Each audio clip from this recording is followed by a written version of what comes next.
Welcome to new perfect study centre. तर आज आपण ऑगस्ट महिन्यामध्ये 2023मध्ये झालेल्या CTT पेपरचे विश्लेषण बघणार आहोत. तर ज्या विद्यार्थ्यांनी भाषा 2 मराठी हा विषय घेतलेला आहे, अशा विद्यार्थ्यांकरिता हा विषय अत्यंत महत्त्वाचा आहे. ज्यांनी भाषा 1 पण घेतली मराठी, त्यांनी पण हा व्हिडिओ पाहावा. तर यामध्ये उतारा दिलेला आहे 121 ते 127. त्याच्यावरती प्रश्नांची उत्तरे आपल्याला द्यायची आहेत. प्रथमतः आपण उतारा वाचून घेऊयात, नंतर प्रश्नांची उत्तरे सोडवूयात.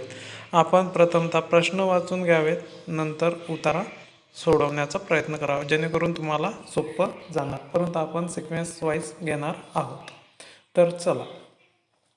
मानवी जीवन व नदी यांचा फार जवळचा संबंध आहे, किंबहुना दोन्ही परस्पर पूरकच आहेत. जगातील अनेक मोठी शहरे नदीकाठीच वसलेली आहेत. यात प्रामुख्याने Washington, Tokyo, Bangkok, London, Cairo ही सांगता येतील. भारतातही अनेक मोठी शहरे ही नदीकाठी वसलेली आपल्यालाच पाहायला मिळतात. यामध्ये प्रामुख्याने महानदी कटक, साबरमती अहमदाबाद, गोदावरी नाशिक, सतलज फिरोजपूर, कावेरी लुधियाना, तिरुचिरापल्ली श्रीरंगपट्टणम, कृष्णा विजयवाडा, गोमती लखनौ, मुशी हैदराबाद, गंगा हरिद्वार, वाराणसी पाटणा, कानपूर, शरयू अयोध्या, तापी सूरत, नर्मदा जबलपूर, हुगळी कोलकाता, चंबल कोटा, झेलम श्रीनगर, यमुना दिल्ली आग्रा ही प्रमुख शहरे आहेत. यावरूनच लक्षात येते की मानवी जीवनामध्ये नद्यांचे महत्त्व अनन्यसाधारण आहे. आपल्या संस्कृतीमध्ये नदीला देवीचे रूप दिल्याचे दिसून येत आहे. याचे कारण तेथील प्रामुख्याने हेच आहे. मानवी जीवनात जन्मापासून मृत्यूपर्यंत होणारे सर्व संस्कार जलाशी, विशेषतः नदीशी निगडीत आहेत.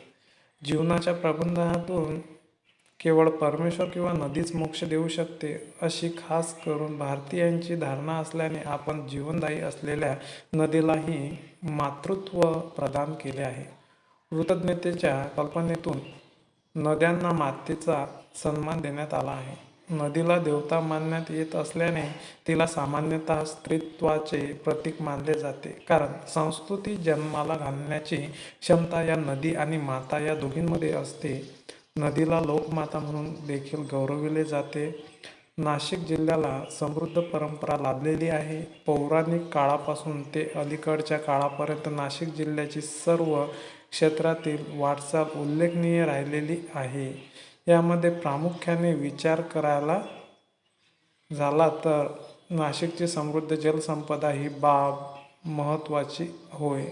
नाशिक जिल्ह्यामधून उगम पावणाऱ्या नद्यांचे महत्त्व म्हणजे अर्ध्या महाराष्ट्राहून अधिक क्षेत्राची तहान भागवण्यात जिल्ह्याचा सहभाग आहे, असे म्हटल्यास वावगे ठरणार नाही. देशातल्या प्रमुख नद्यांपैकी एक असलेली गोदावरी नदी मराठवाडा व पश्चिम महाराष्ट्रातील काही भाग व्यापते. गिरणा नदी उत्तर महाराष्ट्र, तर वैतरणा नदी कोकण विभागातील मुंबई असा महाराष्ट्रातील जवळपास 60% भागास पाणीपुरवठा या नद्यांद्वारे होतो. त्यामुळे नाशिकमधून जाणाऱ्या पाण्यावर बराचसा महाराष्ट्र अवलंबून आहे. गोदावरीशिवाय कश्यपी आणि दारणा या नद्यांची उगमस्थाने देखील नाशिक जिल्ह्यात आहेत.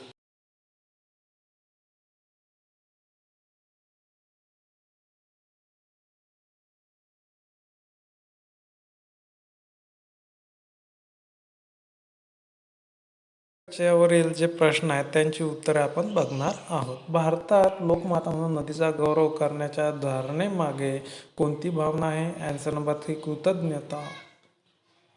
क्वेश्चन नंबर 122 शहर आणि नदी शब्द जोड्यांपैकी चुकीची जोडी शोधा.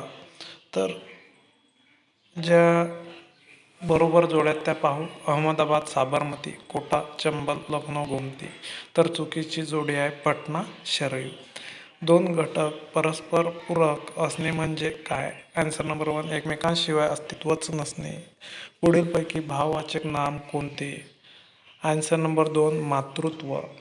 क्वेश्चन नंबर 125 गोदावरी व्यतिरिक्त कोणत्या नदीचा उगम महाराष्ट्रातून होतो? Answer number 1 Darna. Question number 126 पुढील विधानांपैकी चुकीचे विधान शोधा. आन्सर नंबर 4, गोदावरी नदी उत्तर महाराष्ट्राचा भाग व्यापते. क्वेश्चन नंबर 127, जगातील मोठी शहरे नदीकाठी वसलेली आहेत. या वाक्यातील अधोरेखित शब्द विशेषण आहे. तर आता आपल्याला दुसरा पॅरेग्राफ बघायचा आहे आणि त्याच्यावरील प्रश्नांची उत्तरे आपण पाहूयात. प्रथमतः उतारा वाचून घेऊ, नंतर त्याची उत्तरे शोधू. झाडं आपल्या सर्वांच्याच जीवनात अमर्याद काळापासून पालनपोषण करत आली आहेत. अगदी शब्दशः भूमी आणि आकाश यामधील दुवा आहेत झाडं. आपल्या मुळांद्वारे ती जमिनीतील पाणी आणि क्षार शोषतात. आपल्या पानांद्वारा वातावरणातील कार्बन डायऑक्साईड घेतात आणि सौरशक्तीच्या साहाय्यानं त्या साऱ्याचं रूपांतर सर्वांच्याच जीवनाचे प्रमुख घटक असलेल्या प्राणवायूत आणि अन्नामध्ये करतात. झाडं नसती तर या आपल्या पृथ्वीगोलावर मुळी जीवनच नसतं.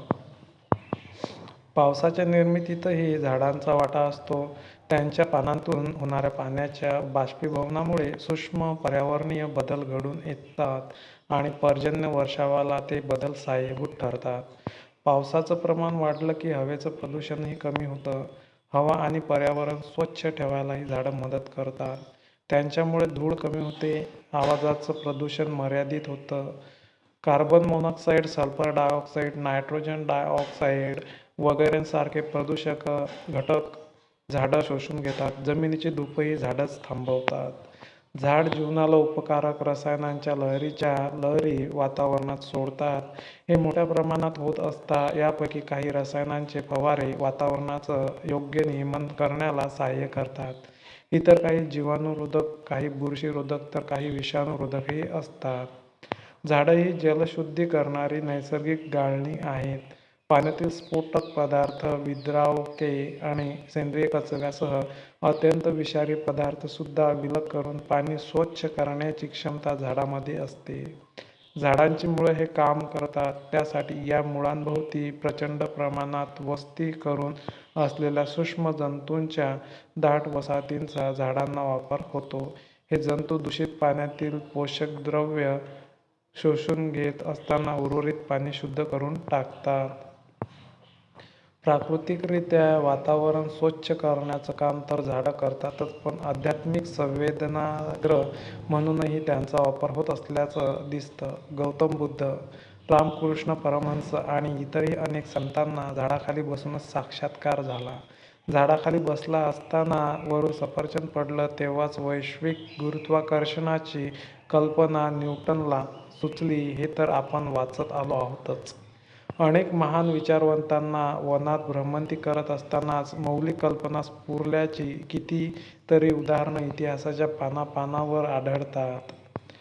जपानमधील संशोधकांनी वनस्नान असं नाव दिलेल्या कल्पनेचा दीर्घकाळ अभ्यास केला आहे.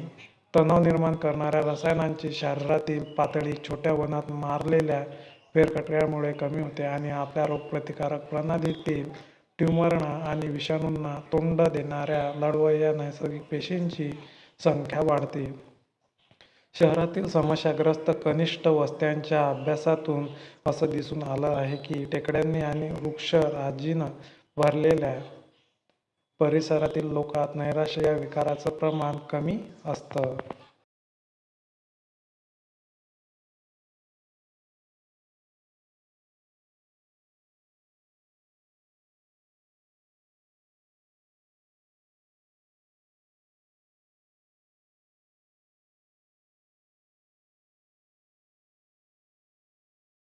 उत्तरावरील प्रश्नांची उत्तरे आपण बघणार आहोत. क्वेश्चन 128, झाडातून बाहेर पडणाऱ्या उपकारक रासायनिक लहरींच्या वैशिष्ट्यांपैकी चुकीचा पर्याय शोधा. आन्सर नंबर 4, पर्जन्य रोधक. क्वेश्चन नंबर 129, जपानी संशोधकांनी पुढीलपैकी कोणत्या घटकाचा दीर्घकाळ अभ्यास केल्याचे लेखकाने नमूद केले आहे. Answer number 2, वनस्नान. 130, झाडे जमिनीतील पाणी आणि क्षार शोषतात. या वाक्यातील अधोरेखित शब्दाची जात ओळखा. अव्यय. क्वेश्चन नंबर 131, झाडाकडून होणाऱ्या कृतीपैकी न होणारी कृती कोणती. आन्सर नंबर 2, जमिनीची धूप वेगवान करणे. क्वेश्चन नंबर 132 वरील उतार्यात दुवा हा शब्द कोणत्या अर्थाने वापरला गेला आहे? आन्सर नंबर 4 परस्परांना जोडणारा घटक. क्वेश्चन नंबर 133 पुढील पर्यायापैकी अकर्मक क्रियापदाचा पर्याय शोधा. अकर्मक म्हणजे ज्या वाक्यामध्ये कर्म नाही असे. झाड पडले. कर्ता आणि क्रिया. क्वेश्चन नंबर 134 झाडांना कोणत्या घटकाचा उपयोग होतो? आन्सर नंबर 2 सूक्ष्म जंतू. क्वेश्चन नंबर 135 पुढीलपैकी कोणत्या घटकाद्वारे वातावरणाचे नियमन होते? आन्सर नंबर 2 रासायनिक फवारे. तर अचूक पर्याय निवडून खालील प्रश्नांची प्रश्नसंख्या 136 ते 150 उत्तरे द्या. हे जे प्रश्न आहेत हे पॅडागॉजीवर आधारित आहेत, म्हणजे शिक्षाशास्त्र किंवा शिक्षणशास्त्रावरती आधारित आहेत. ते आपल्याला बघायचे आहेत. व्यवस्थितरित्या तुम्ही अभ्यास करावा. क्वेश्चन नंबर 136 मुलांसाठी नवीन धडा ठरवताना शिक्षिका समग्र शारीरिक प्रतिभाव TPR पद्धतीवर भर देण्याचे ठरवते. समग्र शारीरिक प्रतिभावाचे पाठात नीट उपयोजन होण्यासाठी पुढीलपैकी कोणत्या गोष्टीचा समावेश करावा? आन्सर नंबर 2 वर्गात काही शारीरिक हालचाली होतील असे घटक समाविष्ट करावे.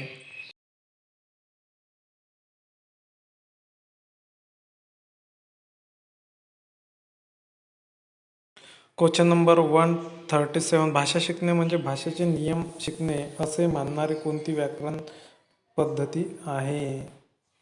निगमनात्मक. क्वेश्चन नंबर 138 पाचव्या इयत्तेतील मुलांना मुक्तलेखन कार्य देण्याची शिक्षिका ठरवते. पुढीलपैकी कोणत्या घटकावर शिक्षिकेने सर्वाधिक भर द्यावा? मजकुरातील अचूकता नि प्रवाहीपणा दोघांवर भर द्यावा. क्वेश्चन नंबर 139 टॉप डाऊन म्हणजे समग्र अर्थाला समजणे म्हणजे सर्व अर्थाला समजणे, तर बॉटम अप म्हणजे पूर्व वाचनावर किंवा मजकुरातील शब्द आणि पदबंध यावर भर देणे. क्वेश्चन नंबर 140 पुढीलपैकी भाषा शिक्षकाची प्राथमिक जबाबदारी कोणती? आन्सर नंबर 3 अध्यापनासाठी योग्य सामग्रीची निवड करणे. क्वेश्चन नंबर 141 एक मूल पुस्तक हातात घेते आणि त्याची योग्य बाजू हातात घेऊन पानं उलटते. असे करणे म्हणजे उदयमान साक्षरता कौशल्य. क्वेश्चन नंबर 142 मुले भाषा आत्मसात करतात कारण ते अनुवांशिक आणि नैसर्गिकरित्या सक्षम असतात. सभोवतालचा यात काहीही सहभाग नसतो. विद्यार्थी केंद्री असलेल्या वर्गातील वातावरणाचा भाषा आत्मसात करण्यावर खूप प्रभाव असतो. योग्य पर्याय निवडा. एक ए चूक आहे पण आर बरोबर आहे. क्वेश्चन नंबर 143 शब्दाचा संदर्भ अर्थ समजून शिकवलेले वाचन म्हणजे समग्र भाषा पद्धती. क्वेश्चन नंबर 144 भाषेबद्दल विचार करणे आणि बोलणे म्हणजे अधिभाषिकता योग्यता. क्वेश्चन नंबर 145 एक आई दुसऱ्या इयत्तेच्या शिक्षिकेला सांगते तिचे मूल काही वेळा असे काही बोलते जे तिने कधीही मुलाच्या भावंडाकडून किंवा मोठ्या माणसाकडूनही ऐकले नाही. हे कसे काय? आईच्या या प्रश्नासाठी नेमके उत्तर शोधा.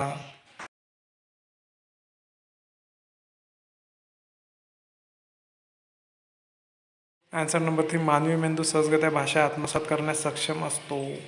क्वेश्चन नंबर 146 सुरुवातीच्या साक्षरतेच्या उपक्रमात मूल आणि एक मोठी व्यक्ती सोबतच एक पुस्तक पाहतात आणि मोठी व्यक्ती प्रश्न विचारून संभाषणाला उत्तेजन देते, तर त्याची भूमिका बदलते आणि मूल प्रश्न विचारते. हे कशाचे उदाहरण आहे? आन्सर नंबर 4 संभाषणात्मक वाचन. क्वेश्चन नंबर 147 विद्यार्थ्यांमध्ये भाषेचे श्रवण कौशल्य विकसित करताना शिक्षकाने काय केले पाहिजे? आन्सर नंबर 4 मुलांना वेगवेगळ्या माध्यमातून श्रवण करण्याची संधी उपलब्ध करून द्यावी, वेगवेगळ्या लोकांना ऐकण्याची संधी उपलब्ध करून द्यावी आणि त्यांना या उपक्रमात गुंतवून ठेवावे. क्वेश्चन नंबर 148 विधान ए प्राथमिक पातळीवर भाषेतील अचूकता अत्यंत महत्त्वाची असते, कारण प्राथमिक पातळीवरच्या अभ्यासक्रमात व्याकरण हे अंतर्भूत घटक असते. आन्सर नंबर 1 ए चूक आहे पण आर बरोबर आहे. क्वेश्चन नंबर 149 भाषेचे स्वरूप, भाषा शिक्षणाचे स्वरूप आणि दोघांचे शिक्षण पद्धतीत उपयोजन म्हणजे? आन्सर नंबर 4 धोरण. रचनात्मक मूल्यमापन म्हणजे? आन्सर नंबर 3 घडत असलेला विकास आणि सुधारणा. अशाच प्रकारचे नवनवीन C T T C related पेपरचे विश्लेषण बघण्याकरता स आपल्या चॅनलला लाईक शेअर आणि सबस्क्राईब करा. धन्यवाद.